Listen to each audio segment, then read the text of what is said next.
Coach Corey Wayne, and this is my video coaching newsletter. And the topic of today's newsletter is going to be what the tone of your voice communicates. I've got a good email from a viewer, and I've actually answered a couple of his emails in previous video newsletters. Why? Because he asked really good questions. And so before I get into his email, I got a quote that I wrote on this particular topic, and then we're going to go through his email. And the quote says, "The expression that says, 'It's not so much what you say, but how you say it,' is very true. Two scientific studies in the late 1960s determine that 55% of what you communicate is determined by your body language, 38% is determined by the tone of your voice, and only 7% is determined by the actual words you use. That is why women are able to see through a man's hollow apology so easily. They can tell by his body language and the tone of his voice that he does not really mean or believe what he is saying. Therefore, it's best to internalize the feelings, intentions, and emotions of love, compassion, humor, humility, and understanding when speaking to other people to more effectively communicate, influence, get what you want, and get your point across." So let's go ahead and jump right into his email. He says, "Hey Corey, how you doing?" "Awesome. Thank you for asking." He says, "Thank you for your work thus far. It's really helped me change my life for the better. The last email that I wrote, I did not say thank you, not because I forgot, because of fear. I feared that you get so many emails every day." Yeah, I get a shitload of them, and it's constantly increasing as my YouTube channel becomes more and more popular. So he says, saying thank you, that for one, I didn't want to annoy or irritate you. Last week has been a character building week, as Les Brown would say. He says, Les Brown says, do not say you're having a bad day, say you're having a character building day. In other words, when things are difficult or challenging for you in life, that's what makes you stronger. When you go through trials and tribulations, that's what makes you into the person that you are and that you become and that you're supposed to become. That's how you learn humility. When you get the shit beat out of you, not obviously physically, but figuratively speaking, when life just kicks your ass, that's how you learn humility. It's a big slice of humble pie, and you realize you're really just not that special. Not that you're not special, but you're not any more special than anybody else around you. So therefore, don't take yourself so goddamn fucking seriously. And for those of you going, "Oh, why do you have to say goddamn?" It's just how I talk, dude. Anytime I say that, there's always somebody who goes, "Why do you have to talk that way?" It's like, that's how I talk. If you don't like it, go somewhere else. Subscribe to somebody else's YouTube channel who's politically correct, because that's not me. He says, "I've changed the tone of my voice to a soft, light voice. I then saw one of your videos where you describe the tone of your voice. You say it is loud." Loud like the fucking train whistle, huh? "This is exactly how my voice was previously before I changed it. After watching your video, I feel more relieved that I can go back to talking in the way that I want." Well, the key is to be congruent and to speak. One of the things that I do sometimes, like when I'm having a phone session, because sometimes I talk to people and they're just horrible listeners. Like they'll ask me a question and I'll start answering the question and then just start talking. And if you want to speak if you ever are having a discussion, like a heated discussion with somebody, and you know you're fucking right, the way to get the other person to shut up is to speak from here. So that there's an area on your chest, like your breastbone, where you have like these two pointy protrusions. It's usually about 2 to 3 inches above your nipples in the middle of your chest. And so if you start speaking from here, you raise your voice and you start talking like this from the center of your chest, that's your emotional center. And when you start doing that, like if you're having a discussion, somebody's trying to talk over, and you start speaking from there, they'll shut up really quick. That's why I sometimes do that with clients that are just being rude. And I'll say, "Hey, you're being rude, you're being disrespectful, and you're talking over me." And I'll go, "Oh, I'm sorry." And they usually will shut up. And like sometimes you have to do that. It's like, so when you really believe in what you're talking about, you speak from conviction. You speak from the center of your chest. But always have a smile on your face. Don't, it's like, especially like when you answer the phone, because I used to coach and teach a lot of salespeople that used to work for me. And I would say, before you pick up the phone, always smile. Like I have one of my guys used to work for me. I remember we were sitting there talking, and he was just like, "This fucking client is damn loan." It's like, "I'm having such a hard time." The phone rang, and he was like, hi, how are you? And he got a big smile on his face. And it works because the person on the other end, they can tell what tone that you're in. So when you get a smile on your face, it's like also like when I do my videos, I'm purposefully smiling. Why?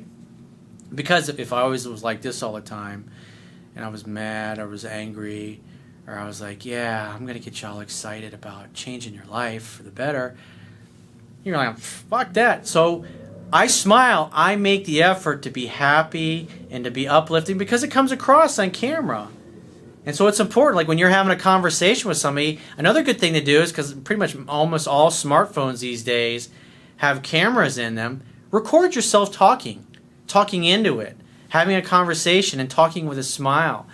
Because a lot of people that are watching this video, they didn't even realize it. It's like you don't realize how you are normally when you're talking, and especially if you're going to go out and you want to meet people, you're going to a party or a social event or a sales presentation, record yourself, see what you look like, force yourself to smile like I'm doing right now when I'm talking. It makes you look more approachable, it makes you look friendlier. And that's another reason why I focus a lot on people doing what they love for a living or going out and getting involved in social things that they love and enjoy. Because if you're having a good time, what are you going to be doing? You're going to be smiling. If you're, because I've got some clients that are going to bars and nightclubs because they want to meet women, but they don't actually like going out and doing those things. Think about it. If you're not having a good time, are you going to be smiling? Women are going to pick up on that. And you don't even realize if you're not having fun, it's written all over your fucking face.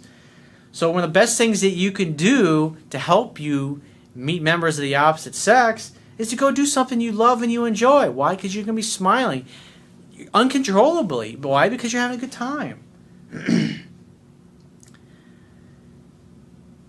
So he continues on in his email. He says, I had a ridiculous fear that nobody likes me. He says, I say this is ridiculous not because I'm not aware of the fact that it is one of humanity's primary fears, but because I use the power of doubt, as Tony Robbins explains. I realize that I have a lot of friends, but only a distinct few who I allow into my inner circle. I know hundreds of people. I probably know thousands of people. I'm not talking about clients, just people in general. Whether it's in Orlando or in South Florida, it's like no matter where I go, I usually run into somebody that I know. But most of them are all acquaintances. Very few. I can count on one hand the number of close friends that I have. People that I would really call when I want to talk about something, or that want to call. I'm the person that they call when they need help. They need a real friend. It's really important that you don't allow people into your inner circle who don't have the same goals, who don't have the same values, and who don't support and appreciate you being you. In other words, they're not trying to change you into something that you're not. He says, in addition, there are a few who do not like me for whatever reason, although we still talk with each other at school, but I can see the hate in their eyes. That's why it's really important to smile. Because I've had situations like that throughout my life where, like, especially like the middle school that I went to, there was a lot. This is back in the early 80s. There's a lot of racial tension. You know, I went to a school that was mostly black, and there was a lot of violence. There were, like, if you were like, and I've talked about this before in previous videos, if you were like, you looked old for your age, or a white kid that looked old for your age, you were kind of scared to go in the bathrooms. Why? Because there usually be 4 or 5 black guys in the bathrooms waiting to jump a big white guy to beat his ass. Why? It's like, there was a lot of hate, a lot of self-hatred, a lot of self-loathing being projected onto people that they perceived were the reason that they were oppressed, or that life was difficult, or whatever it happened to be. And I was a little guy. I was a small kid. I looked really young for my age. And the way that I adapted was I befriended all of the toughest, baddest, toughest black kids in my class. I was always smiling. And they came to know me as, hey, what's up, little man? And I befriended it. Hey, oh, you need help in that test? Sure. I'll just move my arm out of the way. You can copy my answers. Like, I didn't give a shit, you know? I wanted to make friends. I didn't want to come to school and get my ass beat every day. Because I learned at a young age, if you go around trying to beat up everybody, even if you are good at kicking people's ass, eventually you're going to come across somebody who's going to whoop your ass. And I didn't like getting my ass beat. I liked making friends. And so even when people looked at me hateful, I would smile and be like, hey, what's up, man? Like, fuck you. Like, all right, man, sorry you're having a bad day. And you just go about your business. You don't let it get under your skin, because the first time you get an angry look in your face, or like if you're at a bar or a nightclub and people are drinking, there's people that go out just looking to get in fights. And they bump you and they look at you like, I'm going to beat your ass. Like, I had a friend that was like that growing up. I went to high school with him. And he was a little short guy. He was stocky. He was in good shape. And he liked to fight. And he went off to Florida State University. And he was only like 18, 19 years old when he went away to school there. And somebody bumped into him. He was the type of guy, if you bumped into him, he assumed you wanted to start a fight or that you wanted to fight. And so he had a couple drinks. Somebody bumped into him. He gave him a dirty look. They started fighting. The fight went outside. The guy got a good shot, hit him, like instantly knocked him out. And when he fell back, he hit his head in the pavement. Fucking killed him instantly. He was fucking dead. He got into a fight with the wrong guy. And sometimes a guy could pull a gun, pull a knife. Which why? Somebody bumps in, you just, hey, man, I'm sorry about that. And if the guy's got an angry look, you know what, dude, it's my fault. Let me buy you a beer, man. Come on over. You have a smile on your face. It's like, and you have love in your heart, and you feel love for other people, even people that are angry and pissed off. The interesting thing about that is anger, hate, hostility. It takes a lot of effort to stay in that place, to stay in that physiology. It's a lot more efficient to be peaceful, to be relaxed, to be loving, to be kind, and to be of service to other people. And so you're exhibiting a much higher vibration. And so if you treat everybody like, I remember there was a situation, I remember back when I was in high school, and I was always like, I loved everybody, like I get a couple drinks in me, I was the type of guy, I put my arms around everybody, and I remember I was hanging out with a girl that I know, she's actually married to one of my best friends now, and another girl, and I was just hanging out, and this particular girl was actually married to one of my best friends. She was dating a guy, and he was pretty insecure, and I had three of my other buddies who were like, these guys were all badasses, and they were always looking out for him, because I always loved everybody, and I didn't treat people like, oh, you're not part of the cool crowd, and you are part of the cool. It's like I wanted to be friends with everybody. And I wasn't in any one particular clique. But I had three of my friends. They were the most popular guys at school. They were all on the football team, and they were fucking big, and they were always getting in fights every other weekend. And I remember I had my arms around these two girls, and one of them now is married to one of my best friends. And back in high school, she was dating a guy who was obviously pretty insecure. And one of my buddies came over, and he says, hey, so-and-so's boyfriend, he's looking at you like he wants to beat your ass. And all three of my friends, they were leaning forward, and they were just ready to pounce on this guy and beat the shit out of him. If he was to make any move towards me, like he was to threaten me, because my buddies were looking out, and I didn't even know this was going on. I'm just having a good time. Got a couple drinks in me. I'm hanging out. I got my arms around two friends of mine. It's like I didn't mean anything by it. We were just friends.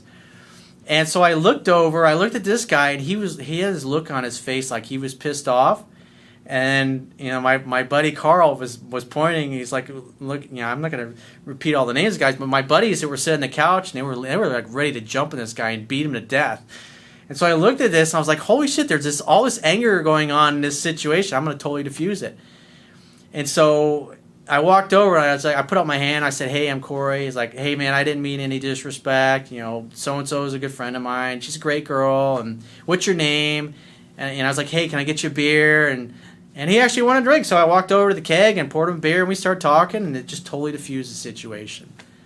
But if I'd have been a dick, I'd been angry, he might have come over and gotten a shot in on me, and I wouldn't even knocked me out or whatever before my friends got to him and beat his ass, but it would just been a bad situation. And instead, I totally diffused it because I had love in my heart, and I just wanted everybody to be happy and to have a good time, and I had a smile on my face. It was always just diffuse the situation, because when I walked over, I had love in my heart, I had a smile on my face, I reached out my hand, I treated him with respect, let him know that I didn't mean any disrespect, towards this girl. We're friends, she was a great girl, we went to class together, and it totally diffused the situation.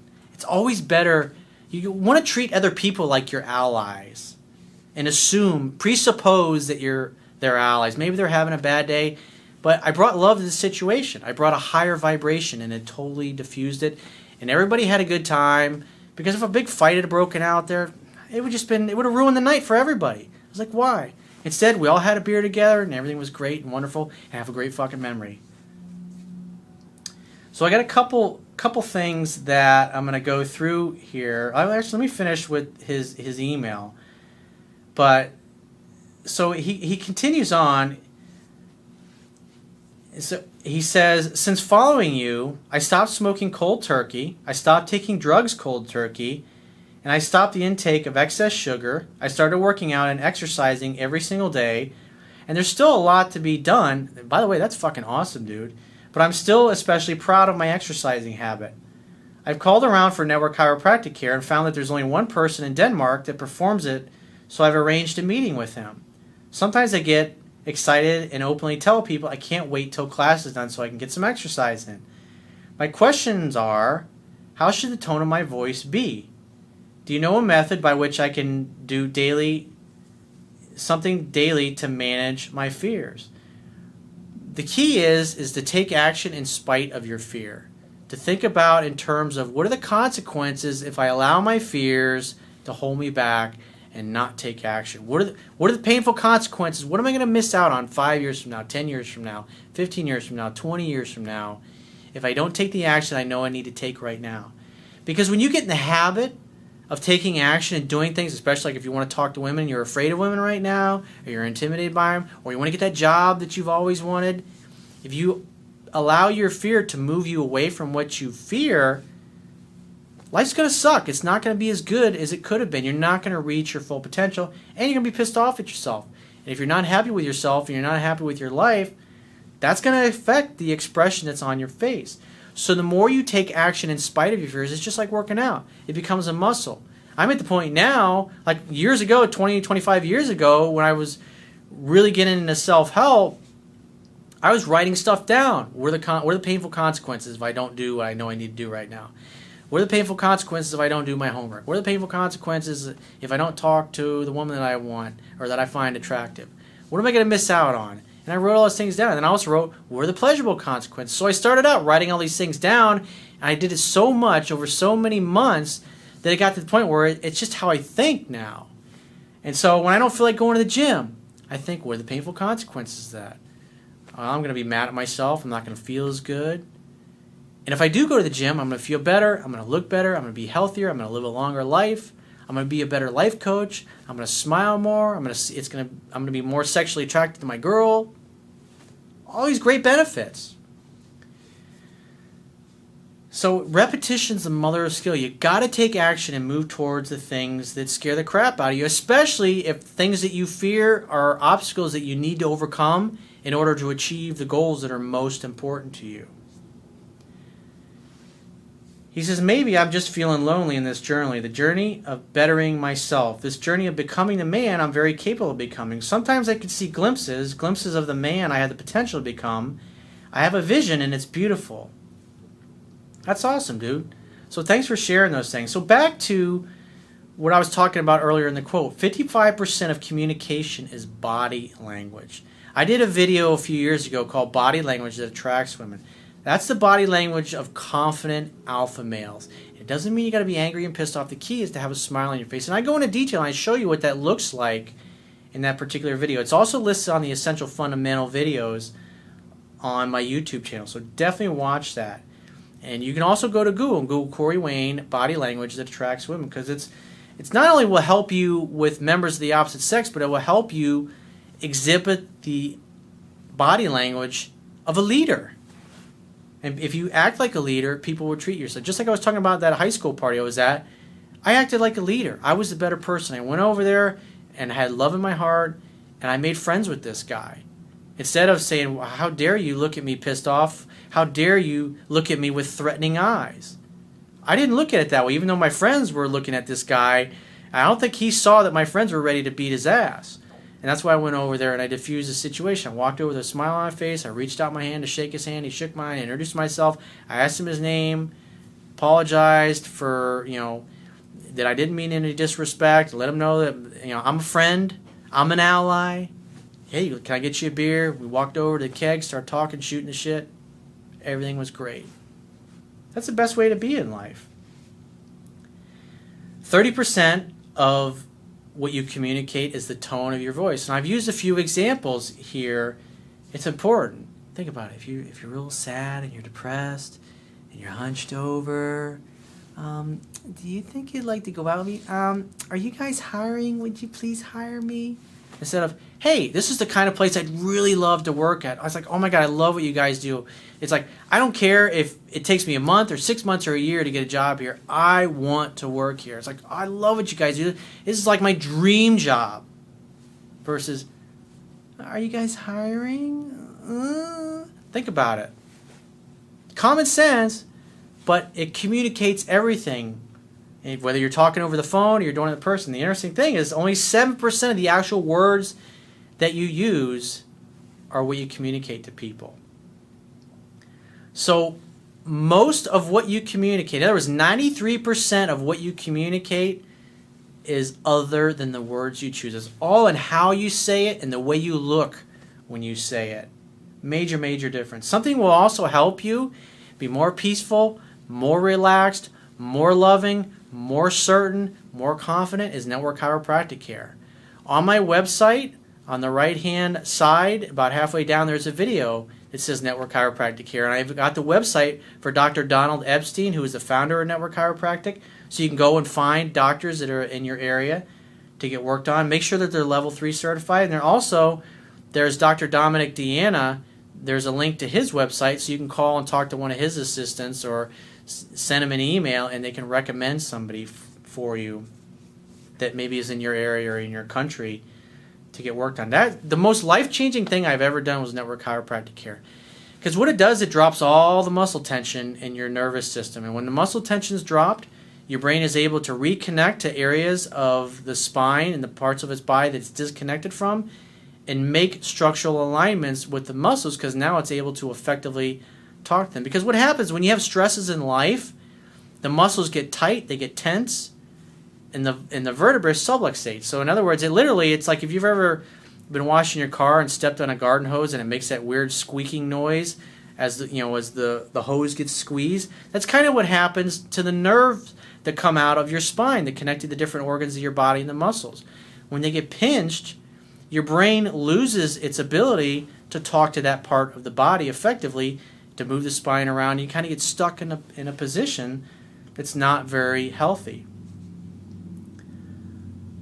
So those are some examples. Another thing that I use sometimes, because I used to tutor and mentor at-risk children, and one of the things, if you've ever worked with at-risk children, is that especially if they come from a household where they're being emotionally or physically abused, they're very distrustful of adults or other people. And so if you ever encounter somebody that you're trying to create rapport with, and they're just not wanting to talk to you, or their arms are closed, one of the things that I learned in public speaking years ago is there's a technique called wound and then heal. And so wounding, and then the wound basically is, hey, look at this problem that I used to have at one time. And they're like, well, my book, I was very unsuccessful with women early on in my life, but hey, here's all the successes that I've experienced since then, and here's how I did it. So when you talk about your problems and things that you've overcome or weaknesses that you used to once have, it makes you a real person. Like what I used to do with these kids when I was in my late 20s, like especially when they're like, I remember there was this one kid I was tutoring, and his mother's boyfriend was smoking pot all the time, was drunk. He'd call his kid Fatso. He was like 3rd, 4th grade. Hey Fatso, hey dummy, get me a beer. And he would talk to him that way. You're an idiot. Hey fucking stupid, get me a beer. And he talked to him like that. He was never loving. He was never kind, because his mother had a low self-esteem.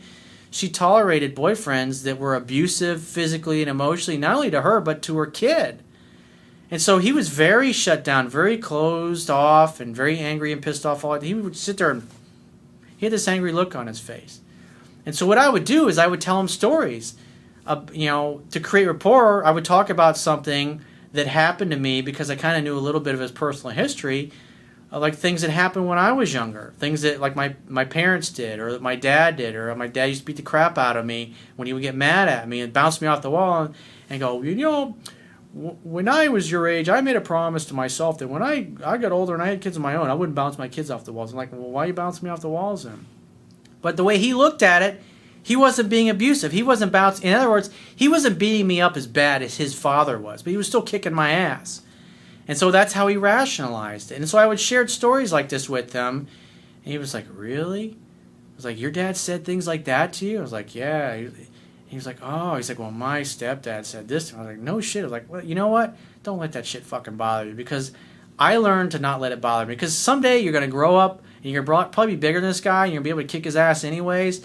But by then you won't care. You'll be out of the house and you'll be an adult. And you can be, if you decide to become a dad someday, you won't have to, you'll know what it's like.